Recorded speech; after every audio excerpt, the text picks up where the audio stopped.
믿음의 사람들이 이 세상을 살아갈 때 믿음도 지켜야 되고 세상살이도 잘 해야 되는 이 두 가지를 우리가 추구하며 살아가는 것이 쉽지 않습니다. 때로는 치열하게 고민하고 또 한쪽을 선택해야 될 때가 있습니다.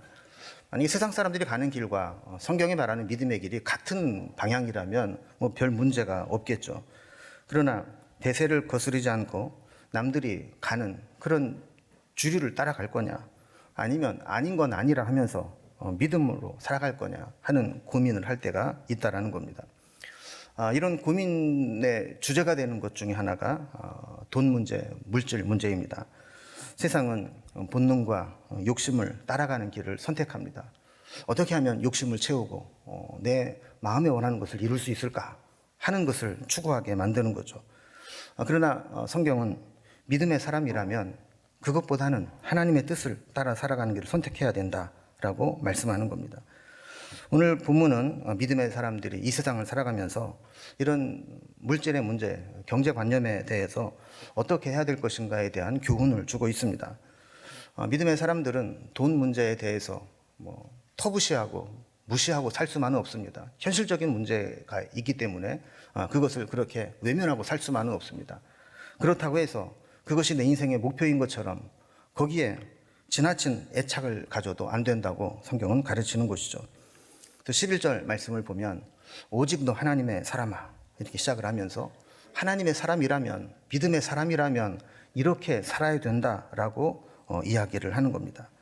근데 이제 오늘 번역본과 원문과는 이제 살짝 좀 느낌이 좀 다른데, 우리 한글 번역에는 오직 너 하나님의 사람아, 오직이라는 말을 써서 그냥 단순히 강조하는 표현으로 사용되고 있지만, 원문에는 이 부분을 그러나 하나님의 사람인 너는 이렇게 번역을 하고 있습니다. 그러니까 오직이 원래 원문은 그러나로 되어 있다는 것이죠.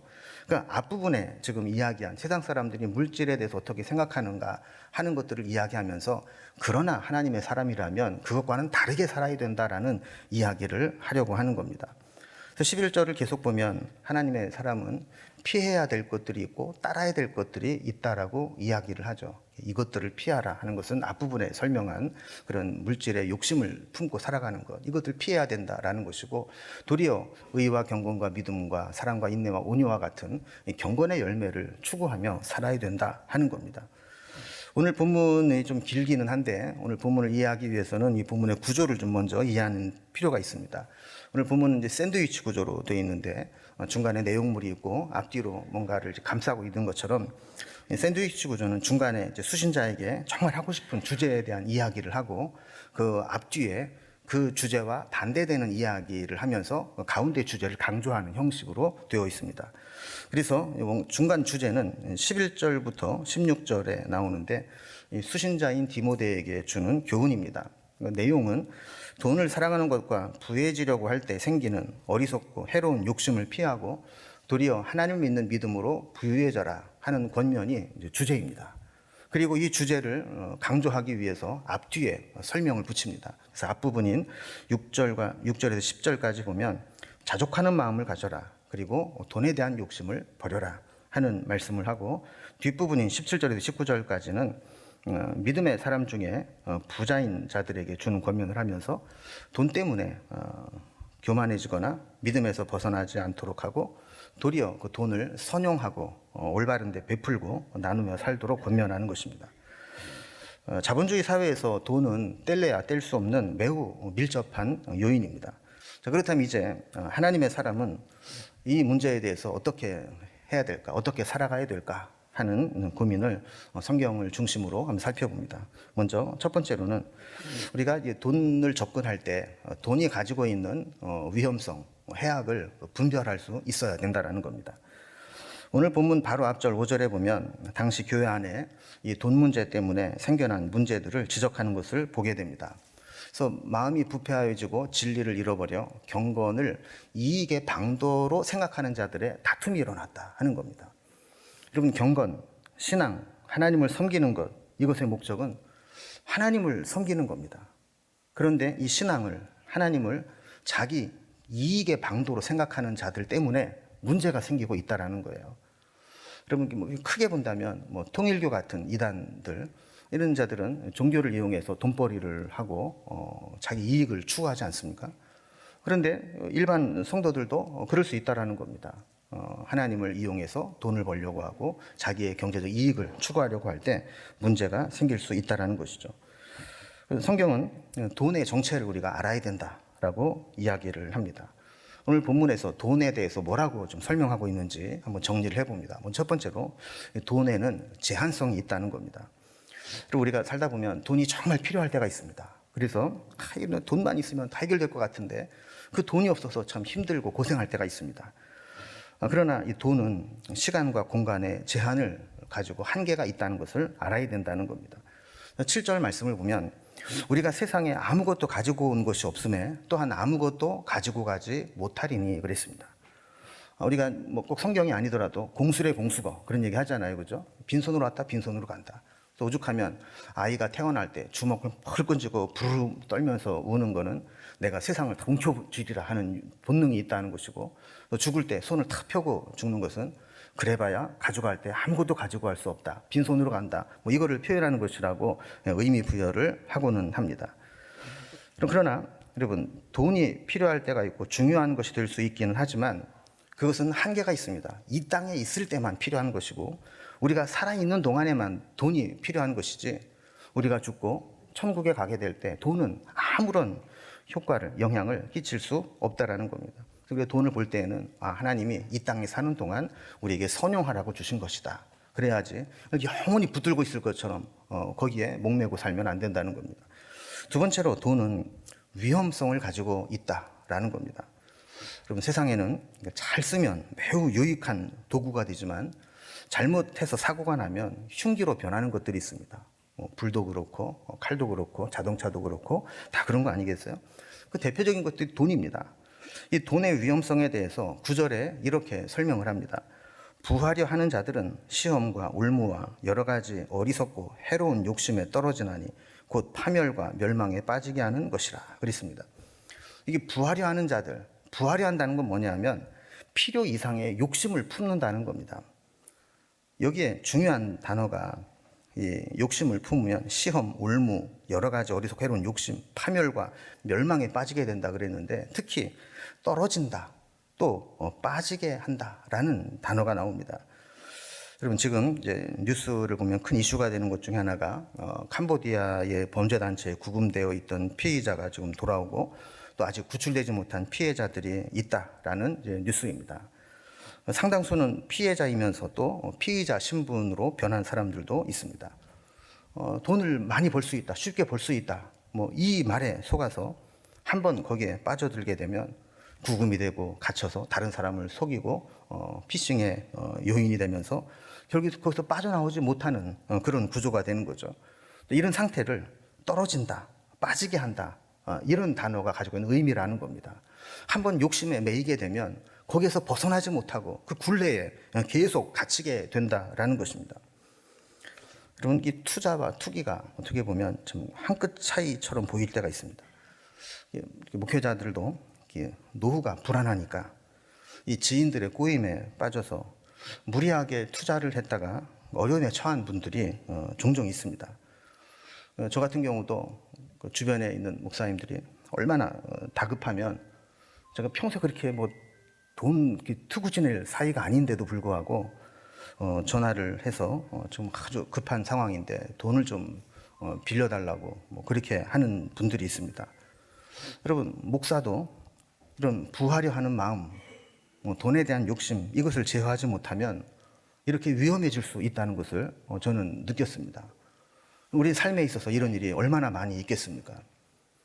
이렇게 돈은 우리가 잘못 관리하고 사용하면 우리에게 엄청난 위험을 가져다 줄 수 있는 요인이라는 것을 우리가 반드시 기억하고 분별해야 되는 것입니다.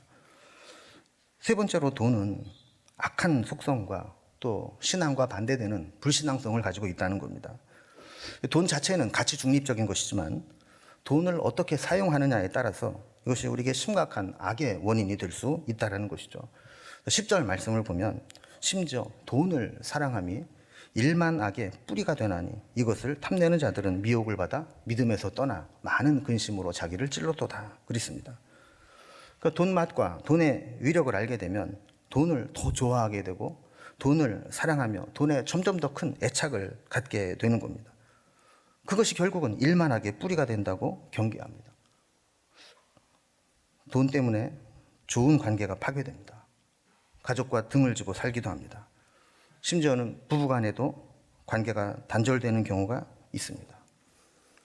돈에 욕심을 부리는 것들이 보이면 정이 떨어지고 신뢰가 깨져버립니다. 돈을 사랑하는 마음은 미혹을 받아서 결국 믿음에서 떠나게 하는 데까지 이르게 할 수 있다라고 경고합니다. 결국 그것이 자기를 찌르게 한다는 것이죠. 돈 때문에 후회하게 되고 심한 경우에는 돈 때문에 믿음에서 멀어지기도 합니다. 담임 목사가 은퇴하고 특히 원로 목사가 되면서 은퇴 예우 문제로 어려움을 겪는 교회들이 주변에 많습니다. 목사 입장에서 얘기를 들어보면 내가 그렇게 헌신하고 충성했는데 교회가 저렇게 야박하고 매정한가 하는 원망의 마음을 가지고 있습니다. 또 교회 입장이나 교인들의 입장을 들어보면 아니 목사님 열심히 한 건 좋은데 그럼 목사님은 돈 보고 목회했나 하는 불신의 마음이 생기게 됩니다. 여러분, 돈 싫다는 사람 없고 돈 사랑하는 마음을 포기하기가 정말 어렵습니다. 다른 사람의 문제에 대해서는 저렇게 돈을 밝히냐, 속물 아니냐 이렇게 비판을 하지만 막상 자기의 이권과 연관이 돈 문제가 걸리면 돈에 대한 미련을 버리지 못하는 것이 우리 인간의 본능입니다. 그래서 돈은 우리를 악하게도 할 수 있고 믿음에서 떠나게도 할 수 있는 위험한 요인이라고 경고하는 것입니다. 돈 때문에 신앙에서 멀어지는 경우가 많습니다. 목사들이 제일 힘든 설교가 헌금 설교입니다. 헌금 선교 잘못하면 시험에 들어서 교회를 안 나오느니 이런 분들이 있습니다. 또 개척교회나 건축을 앞둔 교회 성도들 중에는 건축 헌금 하라고 할까봐 미리 교회를 옮기는 사람도 있다는 이야기를 듣습니다. 돈에 대한 애착이 우리에게 얼마나 큰지 우리의 신앙조차도 흔들 수 있는 중요한 힘을 가지고 있다는 것을 기억해야 된다는 겁니다. 자, 그럼 돈이라는 것이 이렇다면 우리는 하나님의 사람으로서 돈보다 중요한 것이 무엇인가를 깨닫고 붙잡을 수 있어야 한다는 겁니다. 두 번째 우리가 좀 살펴볼 것은 우리가 돈에 집착할 것이 아니라 돈보다 중요한 것을 붙잡아야 된다 하는 교훈을 보게 됩니다. 여러분, 돈이 가지고 있는 가장 강력한 힘은 효용성입니다. 우리가 농담 반 진담 반으로 하는 것 중에 하나가 뭐니 해도 머니가 최고다 이런 얘기를 하면서 돈 좋아합니다. 또 성경도 이야기합니다. 돈이나 뇌물은 사람의 마음을 굽게 하느니라. 돈을 받으면 마음이 정상적으로 작동이 안 된다는 겁니다. 먹은 자와 죽은 자는 말이 없다. 제가 종종 하는 말인데 먹여놓으면 할 말을 못합니다. 전문용어로 기름을 쳐놓으면 무리 없이 잘 돌아가게 되는 것이죠. 나이 들수록 입은 닫고 지갑은 열어야 존경받는다는 말을 합니다. 나이 들면 하고 싶은 말들이 많습니다. 이것저것 지적하는데 그렇다고 권위가 세워지고 존경을 받는 것이 아닙니다. 도리어 칭찬하고 격려하고 거기다 지갑을 열어 밥이라도 사주고 그래야 존경받고 말빨이 선다라는 겁니다. 근데 많은 사람들이 거꾸로 합니다. 입은 열어서 이런저런 소리를 많이 하고 지갑은 꽁꽁 닫아 놓게 되는데 이렇게 되면 존경은커녕 오히려 상대방의 마음만 상하게 하고 다치게 만드는 결과를 가져오게 됩니다. 돈이라고 하는 것이 이렇게 사람의 마음까지 움직이는 중요한 요인이 되고 있다면 우리는 그 돈보다 더 중요한 것을 붙잡기 위해서 어떻게 해야 될까요? 먼저 첫 번째로 성경은 우리에게 자족하는 마음을 가져야 된다라고 말씀합니다. 그리고 우리가 돈에 욕심이 생기는 가장 큰 이유는 만족함을 모르기 때문이고 또 다른 사람과 비교하기 때문에 그렇습니다. 그래서 그렇게 궁핍하지 않아도 그냥 혼자 살 때는 별 문제가 없었는데 누가 떼돈을 벌었대더라, 누구는 이렇게 넉넉하대더라 이런 소리를 들으면 비교하는 마음이 들게 되고 그때부터 시험에 드는 경우가 생기게 됩니다. 그래서 신앙적으로도 흔들림을 받게 되죠. 6절에 보면 그러나 자족하는 마음이 있으면 경건은 큰 이익이 되느니라 그랬습니다. 그럼 우리가 어느 정도 가져야 자족할 수 있을까요? 8절에 보면 우리가 먹을 것과 입을 것이 있은즉 족한 줄로 알 것이니라 그랬습니다. 우리가 생존하는 데 필요한 것조차 불필요한 게 아닙니다. 필요한 것이 있지만 그 이상을 욕심을 내면 안 된다는 것이죠. 그래서 만족은 최대의 재산이다, 이런 말이 있습니다. 아무리 재산이 많아도 만족함을 모르면 불행한 겁니다. 그러나 비록 넉넉하지 않고 다른 사람보다 월등히 많지 않아도 만족함을 가지고 살아가면 행복한 사람이 되는 겁니다. 그리고 우리의 만족과 행복은 소유나 소비에서 나오지 않습니다. 관계와 존재에서 진정한 만족과 행복이 나오는 겁니다. 하나님과의 관계를 바르게 하고 하나님이 주시는 만족함이 있다면 6절 말씀처럼 우리는 경건에 큰 이익이 된다라고 기억해야 되는 것이죠. 그래서 우리는 더 많은 욕심이 생길 때마다 하나님 주신 것에 내가 자족할 수 있느냐, 이것을 생각해야 된다는 겁니다. 두 번째로 하나님의 사람은 돈의 위력과 싸워 이겨내야 한다고 성경은 가르칩니다. 돈으로 인해 생기는 욕심과 문제는 심각하고 위험한 것을 알면서도 그걸 쉽게 끊어버리지를 못합니다. 아무리 위험하다고 해도 좋은 걸 어떡합니까? 여러분, 돈 좋아요, 안 좋아요? 좋잖아요. 위험하다고 하지만 좋은 걸 어떻게 끊어버립니까? 좋은 것을 끊어버리려면 치열한 내적 싸움이 필요한 겁니다. 12절에 보면 이것은 이겨내는 것은 마치 어느 한쪽이 굴복해야 끝나는 싸움처럼 믿음의 선한 싸움을 싸우라. 한쪽이 굴복해야만 끝나는 싸움입니다. 끊임없이 우리 속에는 그런 욕망과 자족하는 마음 사이에 갈등과 치열한 싸움이 일어나게 된다는 겁니다. 싸움은 공격과 방어가 다 중요하듯이 돈의 위력과 맞서 싸우는 것은 피할 것은 피하고 추구할 것은 추구해야 합니다. 11절에 보면 너 하나님의 사람아, 그러면서 이런 것들을 피하고 이런 것들을 따르라, 이렇게 말씀하는 것을 보게 됩니다. 피해야 될 것은 아까 살펴본 것처럼 돈에 대한 욕심, 부하려 하는 시험, 돈을 사랑하는 마음, 이런 것들을 피해야 된다는 것이죠. 그리고 따라야 할 것들은 의와 경건과 믿음과 사랑과 인내와 온유와 같은 성령의 열매와 경건의 모습들, 이런 것들을 우리는 가치를 두고 따라야 된다는 겁니다. 세 번째로 우리에게 더 중요한 것은 우리를 책임지신 하나님에 대한 믿음을 붙잡아야 한다는 겁니다. 부유함은 돈의 위력을 느껴본 사람, 그 돈을 사용해 본 사람, 이런 사람은 여러 가지 부작용이 생길 수 있습니다. 17절에 보면 부한 자들에게 이렇게 이야기를 해라, 그러면서 마음을 높이지 말라. 이 말은 교만하지 말라는 겁니다. 돈 많은 사람들은 가진 것도 없는 것들이 이러면서 자기를 높이는 교만한 마음을 갖기 쉽다라는 겁니다. 그리고 돈의 맛을 본 사람, 돈의 효용성을 맛본 사람들은 더욱더 그 정함이 없는 재물에 소망을 두고 그 돈을 의지하게 된다는 겁니다. 그래서 돈 많은 사람들이 은혜 받기 힘들고 돈 많은 사람들이 겸손하기 힘든 겁니다. 그럼 그렇게 되지 않으려면 어떻게 해야 될까요? 17절에 보면 오직 우리에게 모든 것을 후히 주사 누리게 하시는 하나님께 소망을 두어야 한다는 것입니다. 여러분, 우리가 왜 미래를 생각하면서 불안하고 조바심이 납니까? 경제적으로 대책을 세워놓지 않았기 때문이기도 하지만 근본적으로 우리에게 후히 주사 누리게 하시는 하나님에 대한 믿음이 흔들리기 때문입니다. 저는 무녀동남 외아들로 자라다 보니까 젊을 때부터 자식에 대한 욕심이 많았습니다. 집사람한테 나랑 결혼하면 5은 낳아야 된다, 그리고 결혼을 했어요. 근데 이제 셋 낳고 나니까 이게 장난이 아니구나, 이거를 느끼게 됐어요. 어느 날 현타가 오는 겁니다. 야, 이거 셋 다 키우려면 부목사로서는 감당할 수가 없겠다.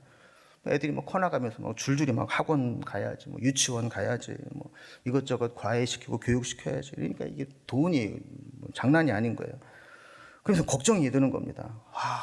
이거 내가 철없을 때 애를 셋이나 낳아가지고 이거 어떻게 키워야 되나, 그런 걱정이 들기 시작을 했습니다. 근데 어느 순간 이 고민을 한순간에 해결하는 순간이 있었습니다. 기독교 방송을 보는데 어느 무슨 설교를 하면서 이런 이야기를 하는 겁니다. 자녀를 키워도 내가 키우면 하나도 버겁지만 하나님이 키워주시면 열도 부담스럽지 않다, 이런 얘기를 하시는 거예요. 제가 아멘으로 받았습니다. 뭐 하나님이 키워주면 10도 괜찮다는데 나는 셋밖에 안 되니까 이거 뭐 날로 먹는 거 아닌가 뭐 이런 생각이 들어서 그래 하나님이 키워주시면 되지 이런 마음으로 하나님을 의지하고 살아간 겁니다. 여러분 우리가 신앙을 갖는다고 하는 것은 그 신실하신 하나님을 믿는 것입니다. 여러분 사람도 의리가 있는 사람은 자기를 믿어주고 자기에게 충성을 다해준 사람에게 그 은혜를 반드시 갚습니다. 그렇다면 우리가 하나님을 믿고 신뢰하고 주를 위해 살아가고 충성을 다한 사람을 하나님이 외면하시겠느냐는 겁니다. 우리 하나님은 그런 분이 아닙니다. 우리가 하나님을 믿고 신뢰하고 주를 위해 살아가는 자들의 그 자녀들까지 하나님은 반드시 책임져 주시는 겁니다. 이것을 믿는 것이 믿음이라는 것이죠. 마지막으로 하나님의 사람은 주신 물질을 선하게 사용하라 하는 명령을 받습니다. 우리는 지금까지 믿음의 사람은 물질을 사랑하면 안 되고 물질의 노예가 돼서도 안 되고 탐내서도 안 된다. 도리어 하나님께 소망을 두고 살아가야 된다. 이런 말씀을 살펴보았습니다. 그런데 진짜 하나님의 사람은 여기서 한 걸음 더 나가야 된다라는 겁니다. 18절 말씀 보면 선을 행하고 선한 사업을 많이 하고 나누어 주기를 좋아하고 너그러운 자가 되게 하라 하는 말씀을 합니다. 단순히 어떤 욕심을 내려놓고 자족하고 하는 것에 그치지 말고 하나님 주신 것이 있으면 선하고 옳은 일에 나누고 베풀고 사용하라는 겁니다. 그리고 심적으로 더 너그러운 자가 되라고 말씀합니다. 그럼 하나님 믿는 자는 너그러운 마음을 가져야 됩니다. 하나님 주시는 것에 만족함을 느껴야 됩니다. 늘 나 좀 더 챙겨달라고 더 나를 좀 대접해달라고 이러면서 사는 것은 하나님을 신뢰하는 것이 아니라는 거예요. 19절에 보면 이것이 천국에 쌓아두고 참된 생명, 영원한 생명을 취하는 것이다. 이렇게 말씀합니다. 여러분 우리가 말로는 천국에 소망을 두고 살아간다. 그러면서 실제로 우리 마음속에는 이 땅에 재산에 마음을 두고 살아갈 때가 얼마나 많으냐 하는 겁니다. 옛날 청교도들은 필요 이상의 소유를 부끄러워했습니다. 그리고 자손들에게 재산을 물려주는 것을 최대의 수치로 여겼습니다. 하나님께서 나에게 여유 있는 물질을 주신 것은 그것 때문에 하나님께 감사하고 하나님을 대신해서 그것을 나누라고 주신 것이지 그것을 모아두고 쌓아두고 자녀에게까지 물려주고 하는 것은 신앙인의 자세가 아니다라고 여겨왔다라는 겁니다. 여러분 이제 오늘 말씀을 정리해 봅니다. 오직 너 하나님의 사람아. 그러나 하나님의 사람인 너는 세상과 다르게 살아야 된다. 세상 사람들은 자기 욕심을 따라 부해지기를 원해서 이기심을 가지고 살아가지만 하나님의 사람은 그 욕망과 치열하게 싸우면서 하나님을 믿는 믿음으로 자족하고 하나님께서 책임질 것을 믿으며 하나님 주신 것들을 선하게 사용하며 살아가라. 이것이 오늘 우리에게 주시는 말씀입니다. 우리가 살다 보면 염려하고 걱정하고 불안한 것들이 있습니다. 그러나 하나님께 맡기고 믿음으로 살아가고 우리가 물질이 필요하긴 하지만 그것에 노예가 되어서 살아가지 말라는 이 주님의 권면을 의지해서 우리가 다시 한번 하나님 앞에 바르게 살아갈 수 있기를 주님의 이름으로 기원합니다.